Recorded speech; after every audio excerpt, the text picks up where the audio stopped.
جمعه 4 نوامبر سال 2022 قلب استاد ورزش اتحاد شوروی مربی شایسته تاجیکستان و اعلاچی معارف جمهوری تاجیکستان دولتخوجه رحیموف در سن 68 از تپیدن بازماند. ژورنالیست تاجیک خلوتچای محمود خبر داد که مراسم نماز جنازه این مربی شناخته ورزش روز جمعه در شهر دوشنبه در مسجد پشت بنای پروکراتور ژنرالی تاجیکستان دایر می شود. درباره سبب مرگ دولتخوجه رحیموف چیزی گفته نشده است. دولتخوجه رحیموف سال 1954 در دهه شرگاوت نویه درواز ولایت مختار کوهستان بدخشان به دنیا آمده.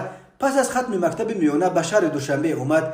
بعد تمام کردن تحصیلات عالی او طول تمام عمر در عرصه تعلیم و تربیت گشتینگیران، گشتین سامبو، طرز کلاسیکی و ملی زحمت کشید. او استاد ورزش اتحاد شوروی، مربی خدمت نشان داده جمهوری تاجیکستان و اعلاچی معارف جمهوری تاجیکستان بود. تا به نفقه برآمدن باعث سرمربی دسته منتخب سامبوی جوانان تاجیکستان ایفای وظیفه داشت. بنا به اطلاع خلوتچای محمود از شمار شاگردان زیاد مرحوم دولتخوجه رحیموف 2 نفر سزاوار عنوان چمپیون جهان شدند. از جمله اکبرشاه سیچایف نخستین قهرمان سامبوی جهان میان جوانان از تاجیکستان شده بود و ایرج رحیموف که حالا در آلمان به سر میبرد عنوان قهرمان جهان میان جوانان در رشته سامبوی رزمی را به دست آورده است. 5 کرات نایب قهرمان سامبوی جهان، پهلوان خوش اخلاق و سنگین وزن نبی محمد خورکشوف نیز از شاگردان مکتب استاد دولتخوجه رحیموف به شمار می روند.